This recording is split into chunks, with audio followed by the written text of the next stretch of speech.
Welcome back, everyone, to another episode of the Nic Cage Fight podcast, where we shrink the world of cinema down to just encompass the body of work from a single actor. That actor, of course, being Nic Cage. I'm one of your hosts, Josh, joined as always by Rich and Ryan. How are we, guys?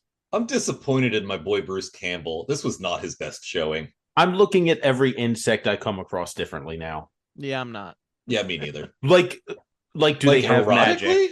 Oh, do they have magic? The magic question is the most interesting one posed by this film. Right, because I am scared that if they have number one, the magic in this could do some pretty insane shit. So yeah, I don't want to fuck around with ants anymore.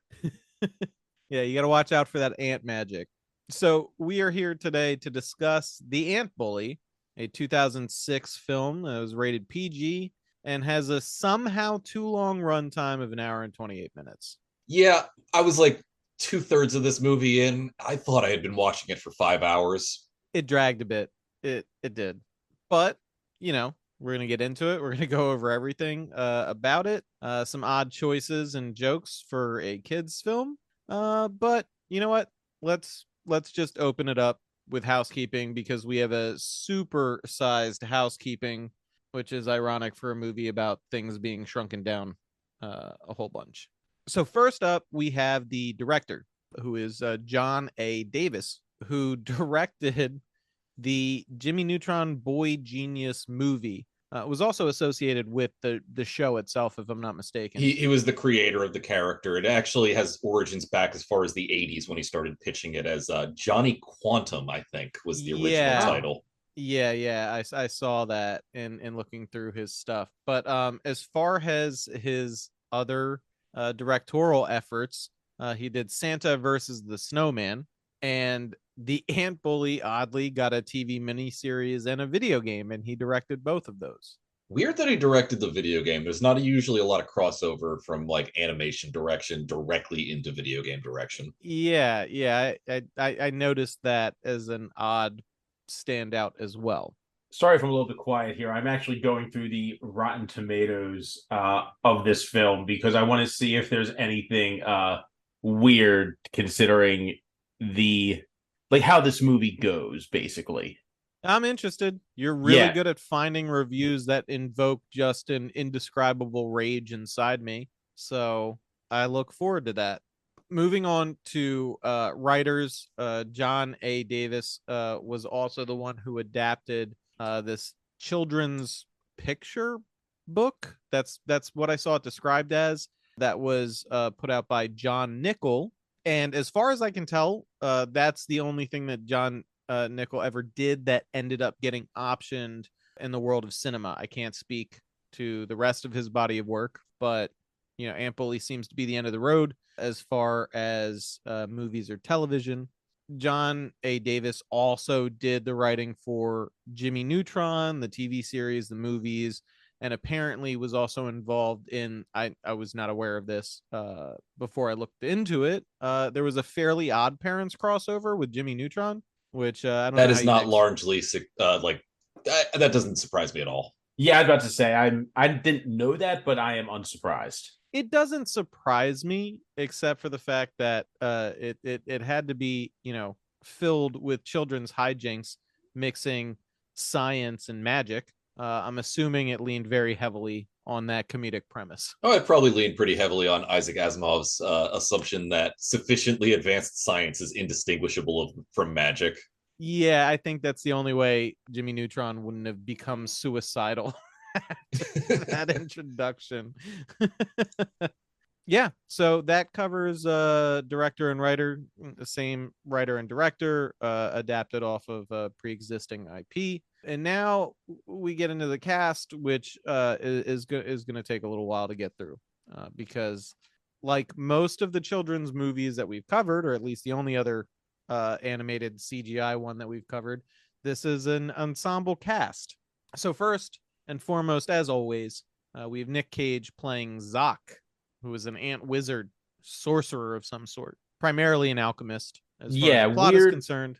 Weird ant wizard that has ant wizard powers, which makes me want to think that ants actually have wizards. And anytime you played Simant, that was a lie. Next up, we have Paul Giamatti as Stan Beals. Paul Giamatti, of course, being known for his work on such prestigious films and television samples, including Robots, The Haunted World of El Superbeasto, Turbo. Hey, that movie's actually pretty good. That was a Rob Zombie joint. The Little Prince, BoJack Horseman, and Big Mouth. If you haven't caught on by now, I'm doing a bit where I'm just going over voice work first. Paul Giamatti, probably better known from his parts in Private Parts, Saving Private Ryan, Man on the Moon, Sideways, Shoot 'Em Up, because we'll always mention Shoot 'Em Up when it comes up in one of our lists. John Dies at the End, which is a personal shout out of mine because I actually do enjoy the books, which apparently only took off because of this film. Yeah, those books are pretty good. I haven't read the new one yet, though. I have. I follow the author relatively closely because I stumbled on John Dies at the End when I was in. I did one of my things where I just walked through a bookstore and bought a couple of books based purely on the covers, and that happened to be one before the film came out, and I actually really enjoyed it. So there you go. If you like books, give that one a try. 12 Years a Slave and Cinderella Man. So Paul Giamatti, I'm fairly certain you know. Yeah. Next up, we have Julia Roberts as Hova. Little shout out to Jay-Z, who is also known for her voiceover work in Smurfs, The Lost Village, and the titular Charlotte in Charlotte's Web. But also probably more notably Pretty Woman, Aaron Brockovich, Closer, My Best Friend's Wedding, and every other fucking thing you've seen Julia Roberts in. You know who she is. Yeah, this is going to just be a whole lot of, like, you know who this is. Yeah. Yeah, for that Charlotte's Web, I don't think that was the original adaptation of it. I think it's like the 2006 or some shit. Mm-hmm. Absolutely. Next up, we have Meryl Streep, plays the Queen. Meryl Streep, of course, renowned. He's cashing a check here. For her voice acting work in the 100%. Fantastic Mr. Fox, The Guardian Brothers, King of the Hill, and The Simpsons. But probably more notably, Sophie's Choice, The Devil Wears Prada, The Iron Lady, because I'll never pass up a chance to remind people that Margaret Thatcher is dead. Doubt and The Deer Hunter. Solid, you know who this fucking person is. What was that? You know who this fucking person is. Yeah. If you haven't heard of Meryl Streep, why are you listening to a weird niche cinema podcast? It makes no sense. My apologies to the one or two listeners who don't know who Meryl Streep is. And no, you have to know who Meryl Streep is. Next up, we have Regina King as Creela, of course, known for voicing both of the brothers in the Boondocks show. Also voicing a character in Planes, Fire and Rescue. I think a children's movie. But, well, again, once more, probably known better for her performance in Ray, The Harder They Fall, the Watchmen TV series, Jerry Maguire, How Stella Got Her Groove Back, fucking Friday. Yeah, I was gonna say, if you don't shout out Friday, I'm gonna have to. Yeah, not a chance. I'm missing Friday on that one. Next up, we have Zach Tyler Eisen as Lucas Nickel, our protagonist for the film. Very short CV, but very important entry on there. This is the individual who voiced Aang from Avatar: The Last Airbender. Which, in my opinion, is a much better performance than he puts up in this movie. Yeah, it's like good for him. He kind of got in and got out of the Hollywood grind, it looks like. I'm hoping he's getting residuals off of that because people love Avatar.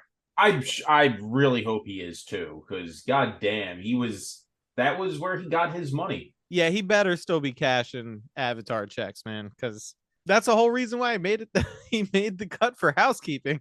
I saw that and I was like, I don't need to see anything more, which is good because there wasn't much more to see.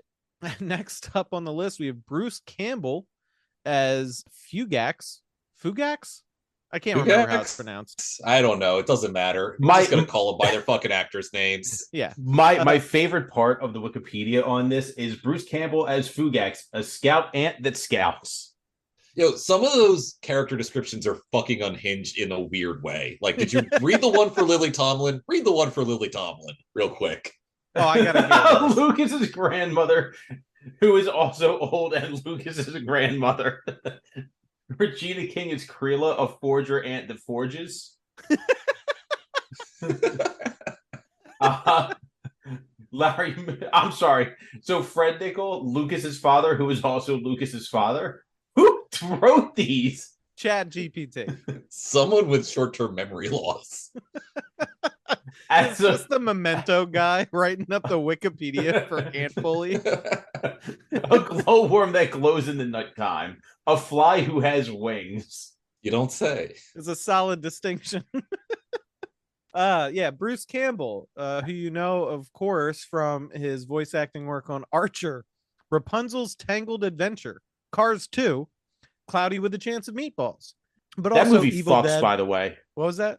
Cloudy with a Chance of Meatballs. That movie fucks. That movie's Agreed. so good. That is a pretty good kids A movie. much better kids movie, Yes, for sure. I agree with that 100%. But of course, Bruce Campbell also being in Evil Dead, Bubba Hotep, Burn Notice, My Name is Bruce, which was a fun meta commentary on Bruce Campbell's career, the Raimi Spider-Man movies, and as a consequence, the Doctor Strange movie that Raimi also directed.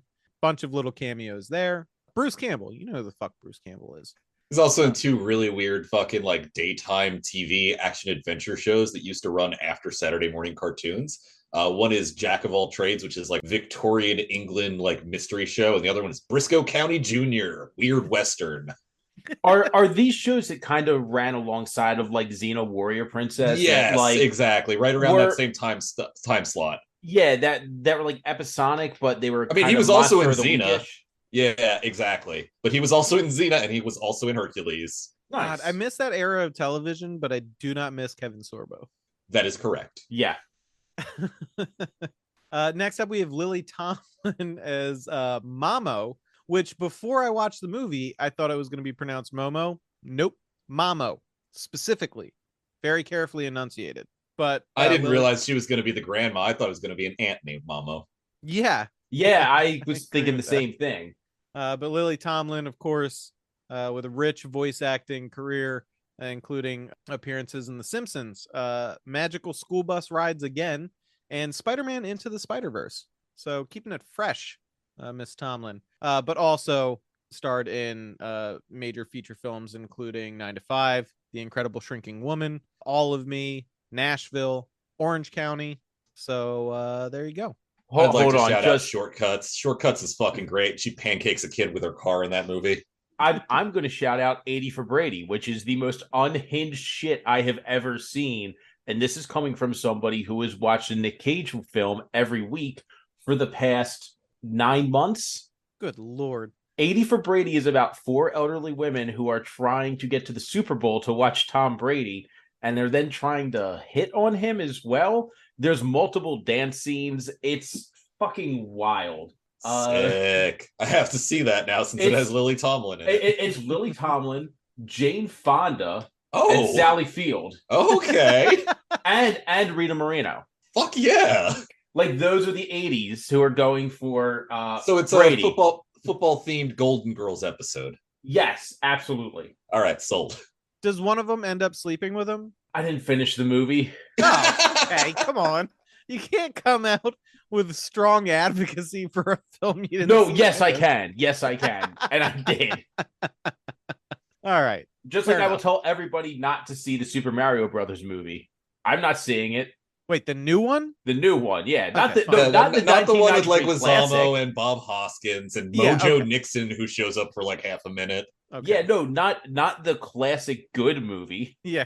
It legitimately is. I watched that within the past year. That movie whips ass. It holds up. It fucking holds up. I did love the interview with Hoskins where he didn't realize it was a video game movie till his kids told him. And when he sees him playing it and he's like, God, what the fuck did I do? Yeah, when he sees it, he's like, I played King Lear. Anyway, moving on, we have Sherry O'Terry as Doreen Nickel. Sherry O'Terry, of course, known most famously for her work in Where's Waldo, Boss Baby, Back in Business, and Shrek the Third. You know, this movie does give off Boss Baby vibes. It does. But also roles in Liar Liar, Inspector Gadget, Scary Movie, Southland Tales, and of course her run on SNL.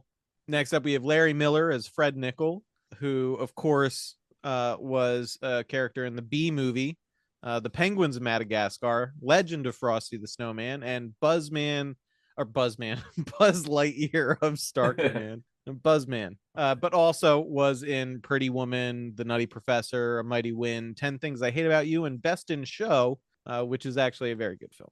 Best in Show is excellent. Of course. Anything by Christopher Guest is excellent. Then we have Ricardo Montalban as head of council. In his last role, no less. Good Lord. But he has other notable voiceover roles, including roles in Kim Possible, Dora the Explorer, Family Guy, and American Dad. But also, of course, Conquest and Escape, Planet of the Apes movies, Naked Gun, Star Trek II, The Wrath of Khan, as the titular Khan. So, yeah. Don't forget Fantasy Island. That man was on like 10 years of Fantasy Island. Well, there you go. And last but not least of my entries is Allison Mack as Tiffany Nickel. You know her from her roles in prison. I didn't even do a voice work one for this one. Known for her roles in Smallville, Honey, We Shrunk Ourselves, another shrinking film, Wilfred, and that crazy weird sex cult that branded people. That's probably what everybody knows her from now. Yeah, you know her from prison. Yes. So, quite a cast list. All right, I got 3 I got to shout out because these are legitimate voice actors, and big Hollywood animated films don't cast these people often enough. This is what they should be doing. They should be cast in bigger movies where they're making real money. We've got Tress MacNeille, who you may know as Agnes Skinner on The Simpsons and Dot Warner on The Animaniacs. We've also got Frank Welker, the voice of Fred and Scooby-Doo in Scooby-Doo, and Rob Paulson, who voices Yakko Warner on The Animaniacs. I mean, each of these people have like 200 or 300 fucking voice roles, but those are the quick and dirty for them. Solid. I just checked. Rob Paulson has 562. Holy shit. I think he's also like voicing Donatello on the current TMNT stuff, but I could be mistaken on that. Good but God. Lieutenant Raphael, okay. Oh, no, wait a minute. No, it is... God, he's on a lot of... He does like 15 voices on Rise of the Teenage Mutant Ninja Turtles. Yeah, awesome. He's doing he's also Pinky on Pinky and the Brain, which is a Animaniacs adjacent show. Man, this dude does work. Good God, man. Yeah. DuckTales, Woo-hoo. Samurai Jack. All right, yeah. Good, solid call out, Ryan. Thank you for correcting me on that. I was looking for an out when it came to housekeeping this week. Holy shit. Frank Welker has 898 roles. They are mostly Scooby-Doo. Hey, it counts. I mean, he's also Shockwave on the fucking Transformers, so, like, dude gets work. All right. So that brings housekeeping to a close, which means, unfortunately, we do have to talk about the plot of this film. Is it a plot for advertising goods and services? It is, in fact, a plot for advertising goods and services. It's, in fact, its primary function, much like this podcast. So... Thank you, Jelly Belly team. Yeah, except for in this movie, they're talking about Jelly Belly. In our podcast, we're talking about Rhino 69 dick pills. Hell yeah. Well, I mean, to be fair, the ants wouldn't know the difference either way. They'd just be wondering why they were walking around rock hard for hours. I don't know enough about ant biology to comment on if that's correct or not. I'm pretty sure one of those dick pills would just kill an entire colony of ants. Yeah. Yeah, so listen to these ads.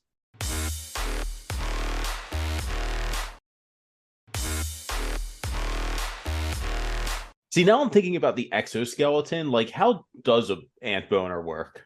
I think there's an amount of goo involved. I don't know. I'm that seemed like a good transition. Yeah. Or an ant wizard, for that matter. But Nic Cage is. Nic Cage is. He plays a very capable ant wizard in this film. So, yeah, let's get into it. Our opening scene is an ant dragging some broken off portion of candy or some shit like that. And they join a line of other ants dragging food down into an anthill. And this is actually where we get our introduction to Nic Cage's character, who is mining something out of the dirt in the sleeping chamber and dropping a bunch of debris on otherwise sleeping ants who are not super happy about it. But we do learn that this ant is Zoc, an ant sorcerer. And he's found fire crystals, which I do not know what the fucking real world analogy is for that. I was wondering if they were ever going to like bring that up because, later on in the film, they keep calling the Jelly Bellies Sweet Rocks. So I was like, okay, there must be a real world equivalent as to what fire crystals are. Is it like Mike and Ike hot tamales? But it never says. Ah, yes, the spicy jelly bean. They have a number of things like that in this movie. Like, for instance, I did not bother looking this up, but they have a recurring joke with Alka Root, which is clearly just clowning on Alka Seltzer, at least as far as its functionality is concerned. But I do not know if there is any such real thing and if that is an ingredient in Alka Seltzer. I I'm do looking not it think up. so. But yeah, the rules of ant magic are vague and mysterious. Don't question them, or you will be cursed. So, yeah, Zoc is mining these fire crystals as the final ingredient for some potion he's working on. I don't And think Alkaroot exists. I'm very sad. all right, well, thank you for that diligent research. Um, Alkaroot, not real. You're welcome, loyal listener. But anyway, at this point in the film, we get another shot of ants in a line, but then we get a giant child's face smashed into the ground within view of the ants, and then we transition to the human world to see a kid who's getting bullied. He gets a pretty devastating wedgie that actually rips part of his underwear, and after being forced to take this degrading abuse with the explanation that he has to take it because he's small and the person bullying him is big, he retrieves his water gun from the ground and sees the anthill. So of course he starts shooting the anthill with his water gun. The ants, we zoom back to their perspective, and they refer to him as the destroyer. We get introduced to the ant Hova, which is Julia Roberts' character, who's looking for Zoc. She's excited to see a human for the first time, but Zoc is mainly preoccupied with the danger that the human represents. The kid's taking out his frustration with being bullied by killing some ants. This is very normal, not the start of serial killer behavior at all. It happens a lot. Yeah, I mean, and then you just go from ants to squirrels, and then from squirrels Neighborhood to cats. cats. We've all done this. Yeah. This is boys being boys. Yeah. So Zoc and the rest of the ants are scattered as the kid kicks the ant hill, and Zoc saves Hova from being stomped.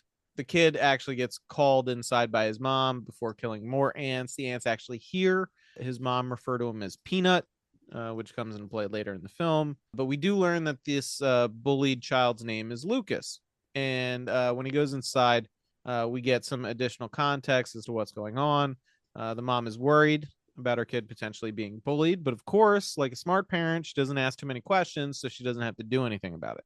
Very clever on her part. But her and the dad, I did think this was funny. Her and the dad are going on a vacation, just them, leaving the two children at home with the grandma. But good for them. Parents deserve some alone time together. And then at this point, we cut back to Zoc, who is doing some more arcane ant black magic and sorcery, trying to finish his potion. It's not working properly. His potion is supposed to change color when he clacks two bits of fire crystal together over top of it and says a magic word. Yeah, a magic word that he made up. He did make up. which I do like that back and forth when the Julia Roberts ant is like, "Are you sure you're saying the right word?" He's like, "I don't know. I made it up." He's like, "Yeah, I'm pretty sure I'm pronouncing my own made up word properly." But Zoc is apparently working on this potion as a way of solving his quote unquote human problem.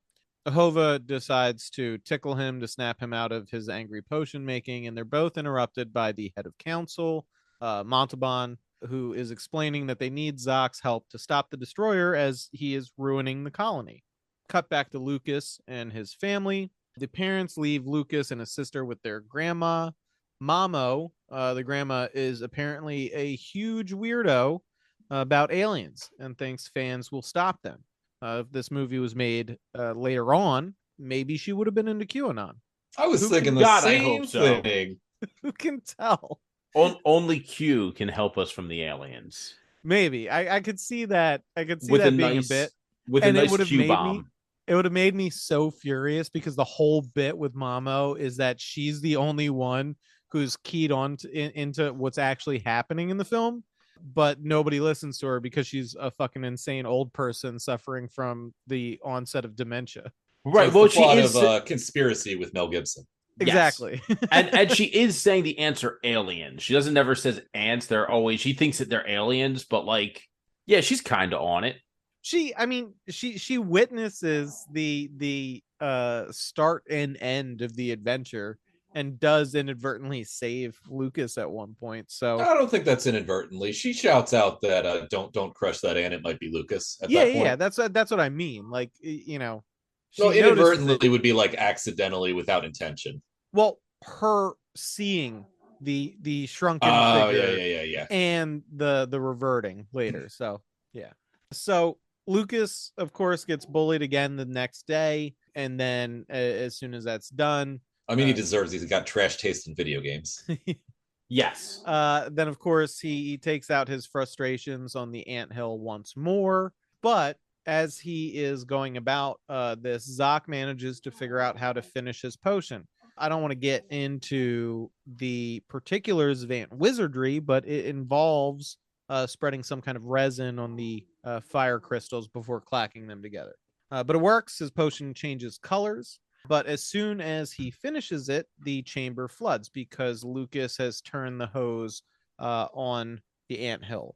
There is a funny bit as all the chambers flood where there is a mom ant carrying like a little baby ant larva, and the mom screams, and then the baby screams, but in a deep baritone voice, which is, it's all right. There's not a lot of great jokes in this film. This one actually got a chuckle out of me. This happens so to I'm be gonna one call of it out. them. What was that? This just happens to be one of them, like in terms of things that are funny. Yeah.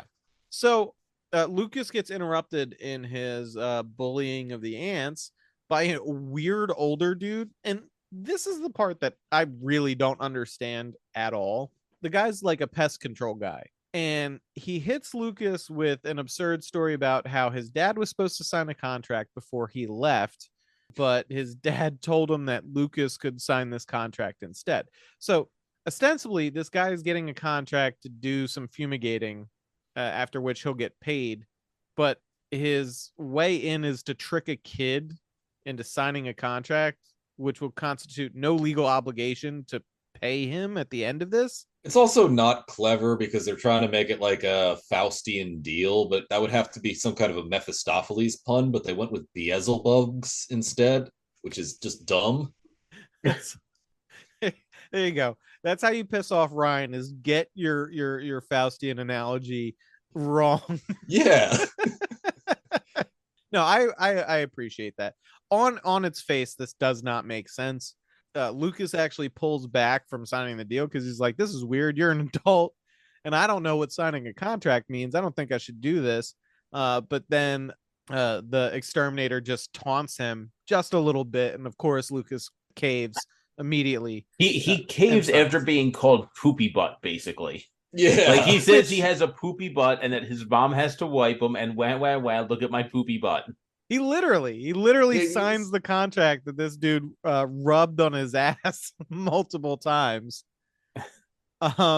Just a lot of confusing stuff. And like, why does he think this contract would be valid if like a 7-year-old signs it? It wouldn't. That's the part that makes no fucking sense whatsoever.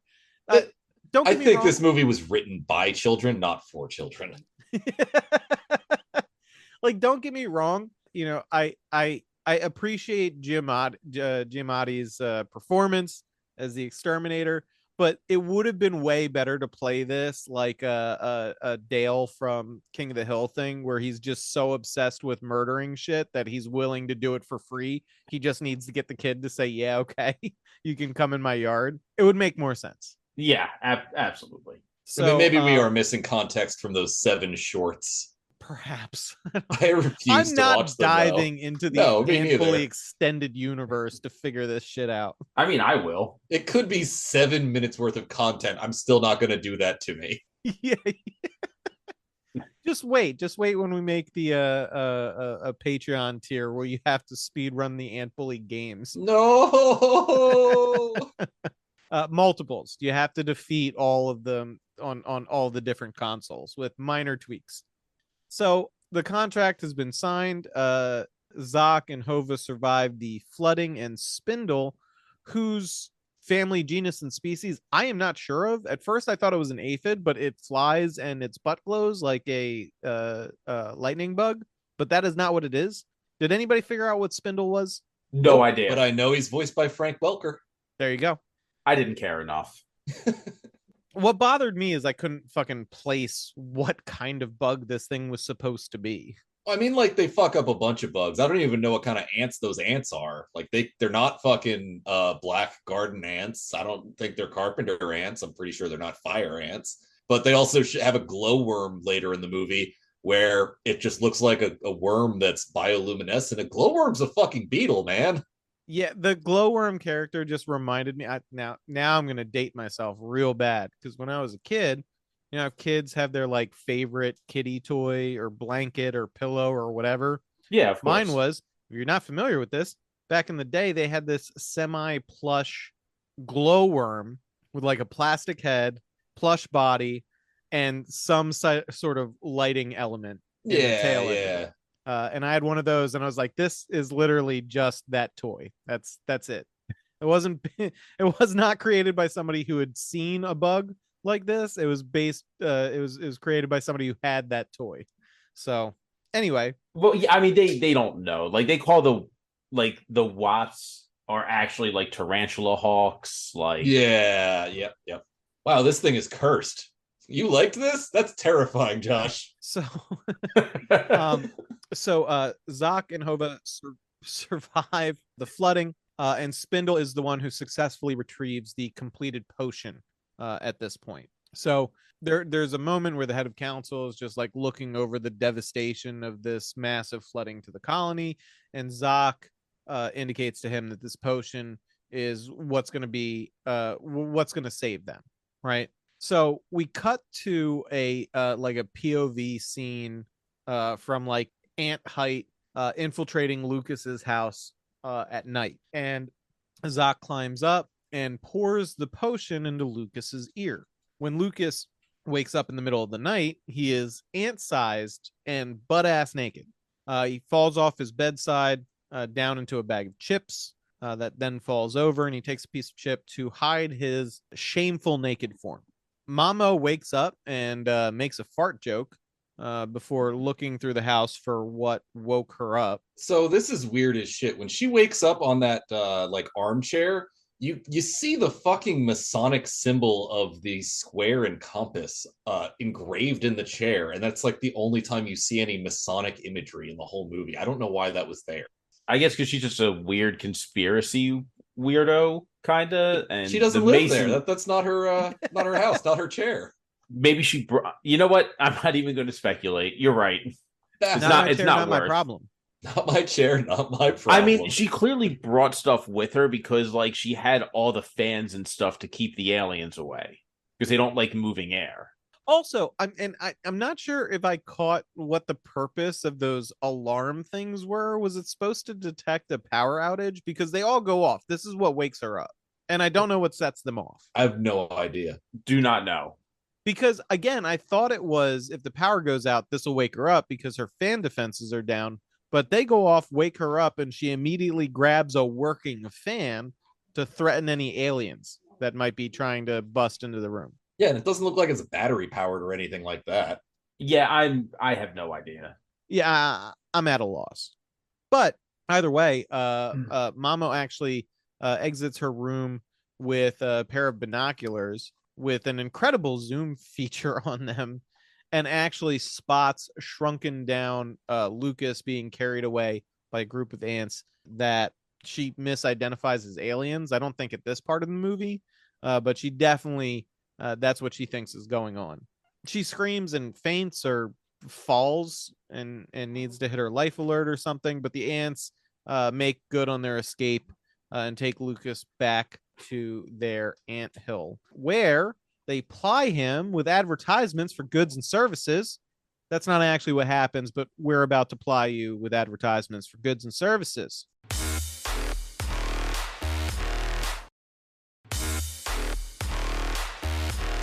That's right, kids. Go to BYU, a totally accredited university. It is now, which is terrifying.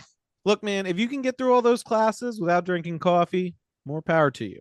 But also, we forgot to do it last time. Patreon.com/Nic Cage Fight. $3 a month gets you every episode for free, plus other things. Just a $3 a month one gets you every episode for free, though. Or ad free, I should say. It's not free. It costs $3 a month. But besides that, it's totally free. After $3, you're done. It's good. You're good. Yeah, you're good, and it's like, God, that's like 8 episodes a month, something like that. Yeah, we're not. If I'm not a mathematician. Yeah, I ain't no math talk about wizard. Nic Cage films. None of us passed math. This is true. The commentary on BYU did remind me.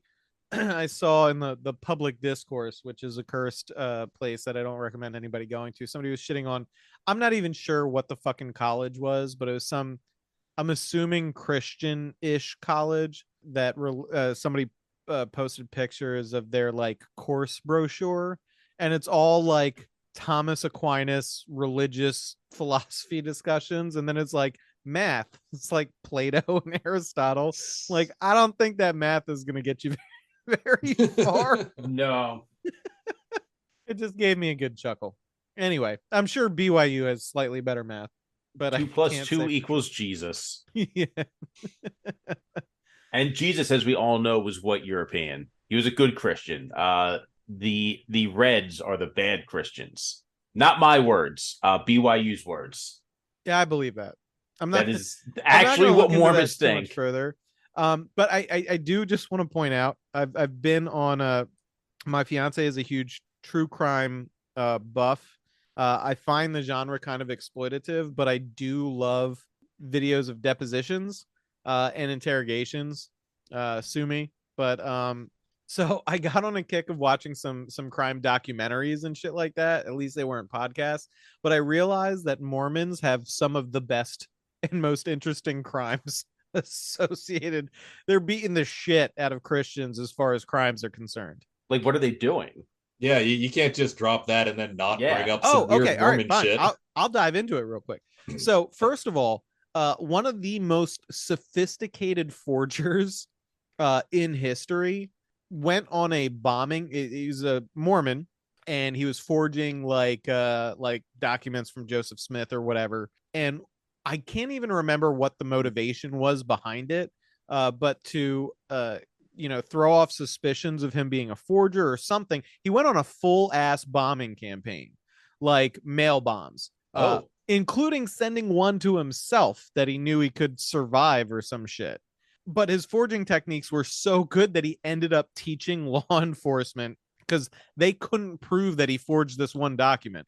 They proved that he forged a bunch of others, and they're like, how the fuck did you even do this? And he's like, oh, it's easy. You hook up some cables to a battery and put it underwater attached to the parchment in like a vacuum sealed container. It was insane shit. But the guy was like a top-notch forger. Then, of course, you have the real life story that the Andrew Garfield Hulu, I think it was Hulu, under the Banner of Heaven show was about, which was about a series of murders by some fundamentalist LDS church members who, this is the other thing that cracked me up, is most of these like Mormon criminals, almost all of them are doing some kind of financial crime on the side. And then they get even weirder with it. And then after the Banner of Heaven ones, I mean, that's kind of how the Mormon church started, though. Like Joseph Smith started out as like a con man, and then he got weirder with it. Yeah, that he's just like, hey, I have these golden plates, but only I can see them, so I'm going to read to you what they say. Yeah, and then you're going to write it down because I'm fucking illiterate. Yeah. Mormonism also has a whole thing about like modern day prophets.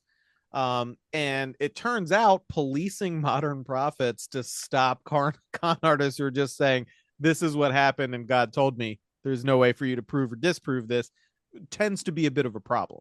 So beyond the Banner of Heaven one, I just recently learned about another one. Whose name was, and I only remember this because of my fondness for the actor Dolph Lundgren. There was a guy named Jeffrey Don Lundgren who was like the primary opposition to more progressive elements of his LDS church that wanted to like let women join the priesthood and shit like that. And he's like, no, fuck that. But then he named himself prophet and then took off like into the woods, killed an entire family, like a husband, wife, and 2 children, the youngest of which was 7 years old, because he needed to offer human sacrifices to become some sort of God's messenger on earth thing. And he also had a major scat fetish. Oh, so, oh, I'm telling you, if you want to dive into religious true crime stories, the Mormons beat the shit out of a bunch of different people. Ain't that some shit? It is. It most certainly is. Anyway, look those up if you're interested. Back to this children's film that we're reviewing. Lucas is tiny and naked, and they throw him down the entrance to the ant colony. And again, because it's a kids movie, Lucas is swung through these passageways by ants wielding tiny silk squirting grubs of some sort, which have the fortunate side effect of putting some underwear on this minor child.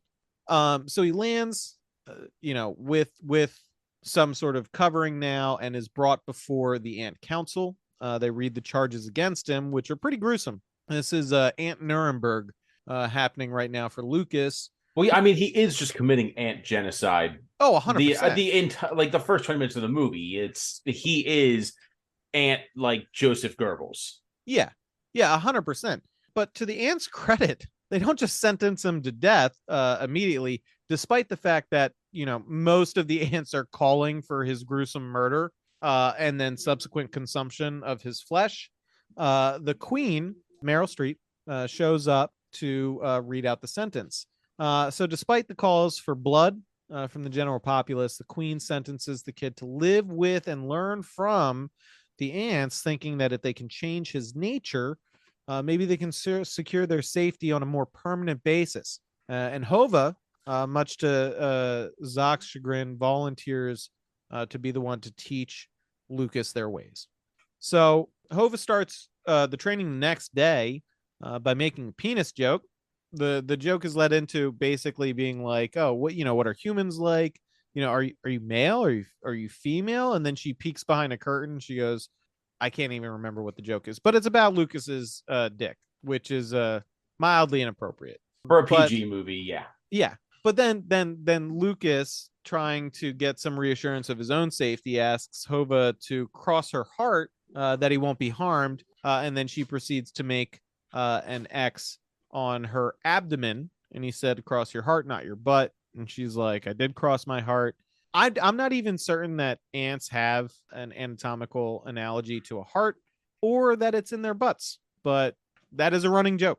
Yeah, no, we are not looking into ants in this. Speak for yourself. I'm working on it right now. I was going to say, I saw Ryan furiously typing. He always fact checks for us, and you're like, we're not fact checking this. Ryan is like, speak for your fucking self. Where? I should. Are ants' hearts in their butts? I should have known better. Anyway, with this promise secured, Hova lays it out for Lucas that if he ever wants to go home, he's got to figure out how to become an ant. So Hova takes Lucas out to learn foraging. And there's a lot here that I don't understand, and we will tackle it one at a time as we get to it. All right, I got a quick little answer. Technically, ants do not have hearts. They have like a long tube that pumps oxygen throughout its body, and they breathe through like these little pockets of openness that just take in oxygen from. Yeah, it was ant biology. It's not in the ass though. Oh, well, there you go. So this is just made up to make a butt joke. Yeah, basically. Cool. So Kreela is the ant that is teaching the basics of foraging, and she basically has 2 teams of child ants and she splits Lucas into one of these two teams.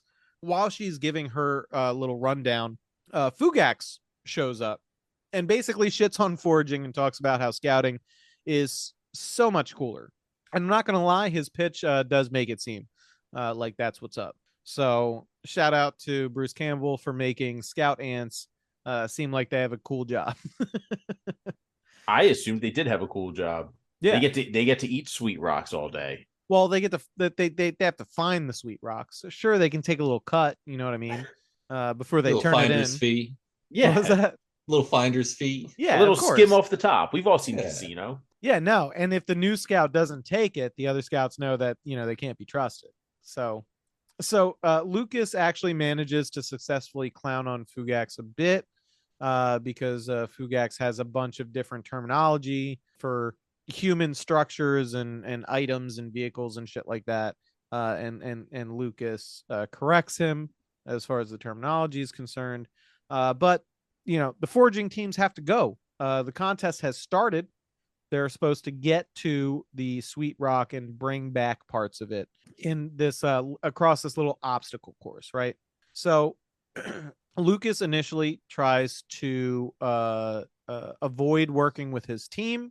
He gets himself into a bit of a situation when he can't clear a ravine by himself and falls down it, but his teammates retrieve him. Then they do a spring maneuver, which I don't think is a real ant maneuver at all, where they're sort of pole vaulting between like blades of grass. Lucas messes up the spring maneuver and lets go of his companion, and this flings him forward across to the other side, landing him directly in front of the Sweet Rock, which is just a jelly bean. His team adapts this maneuver to fling themselves across and congratulate him for his cleverness in coming up with this. So unfortunately, Lucas can't climb the wall with his piece of jelly bean like the rest of his team. So the opposing team manages to get all their members across with their bits of jelly bean.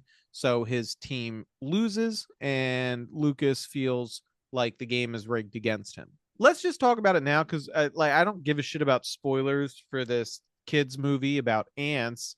But the thing that got me with this is like he can never climb surfaces like ants. He's a shrunken down human. But later on, he does.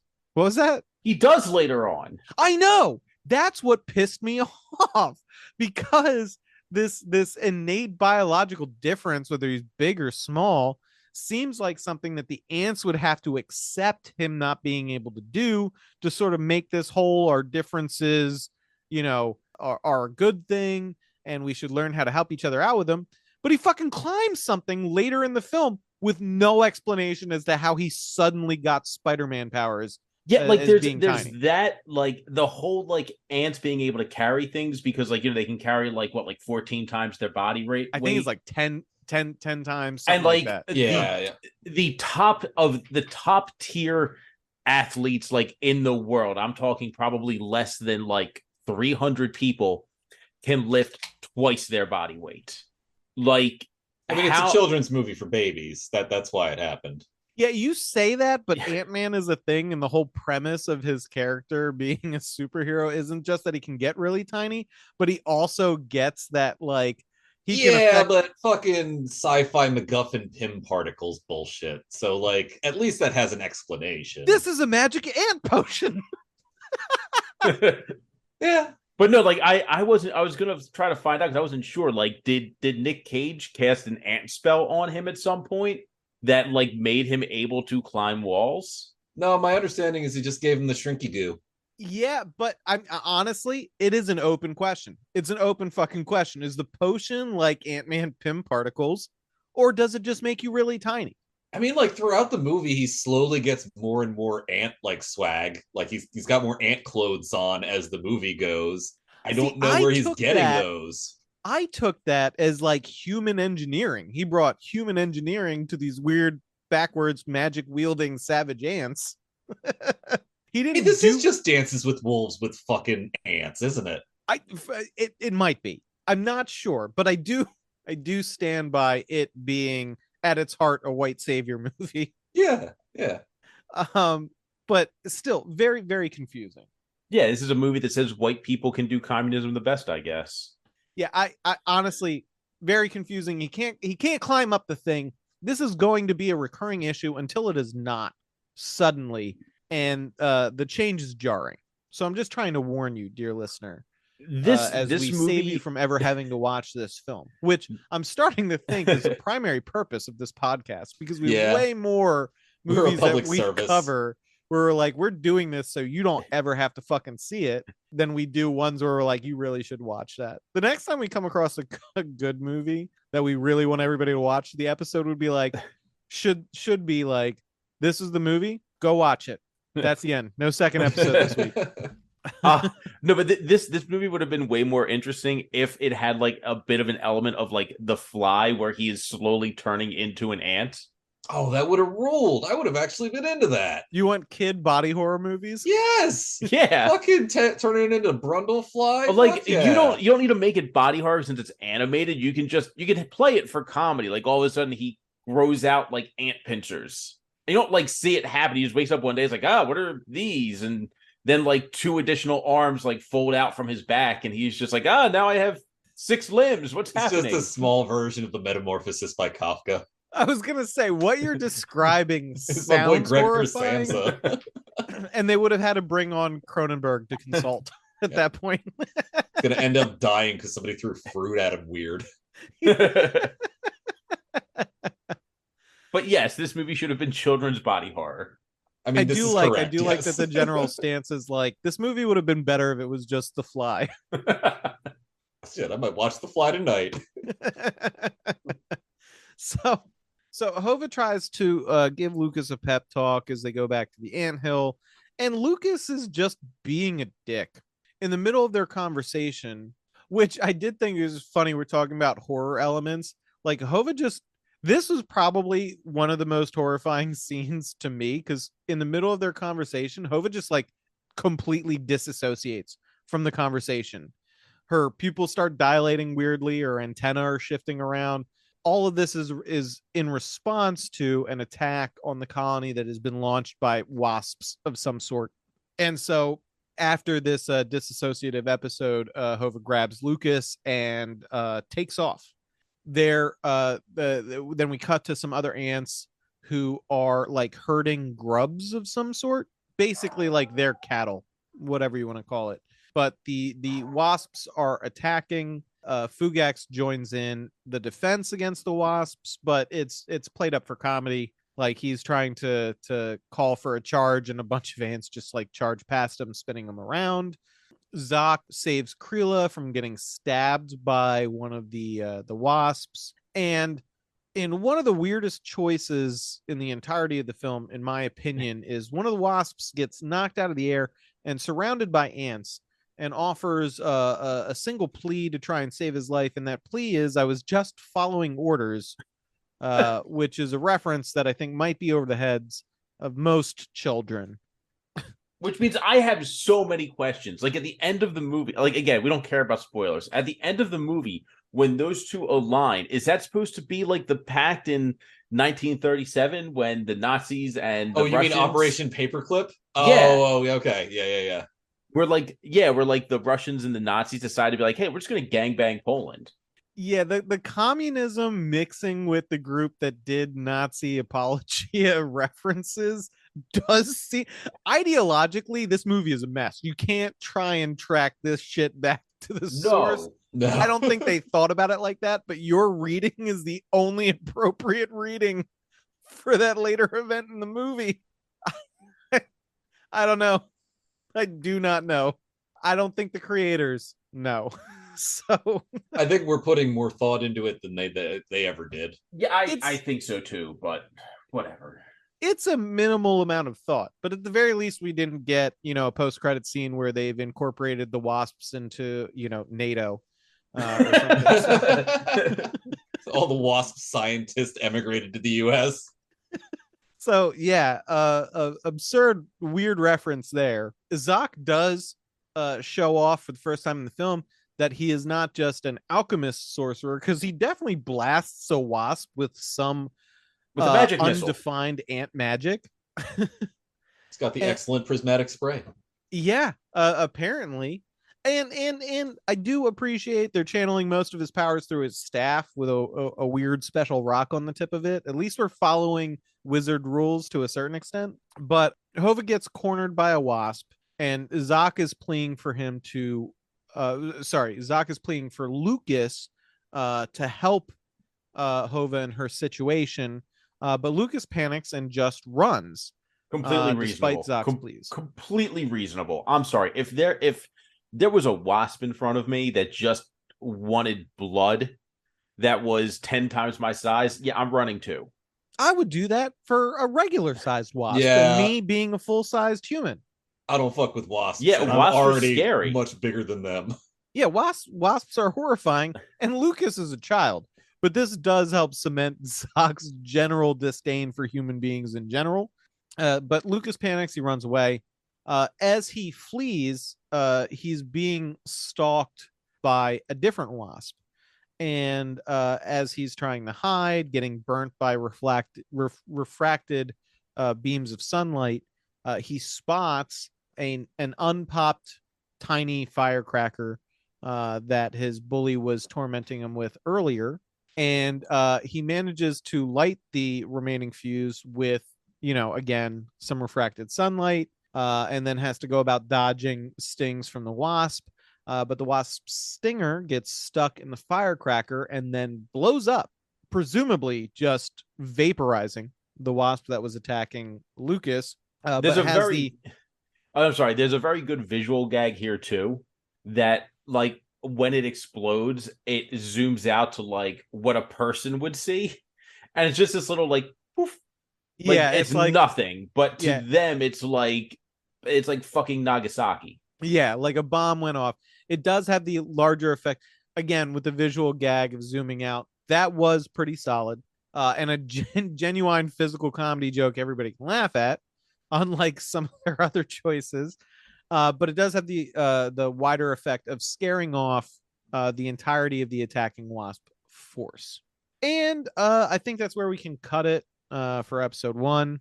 The wasps run away. One last thing. So you're not waiting on tenterhooks until the next episode drops. The wasp that is carrying Hova away in response to the explosion drops her. So she's safe. Don't lose any sleep over it.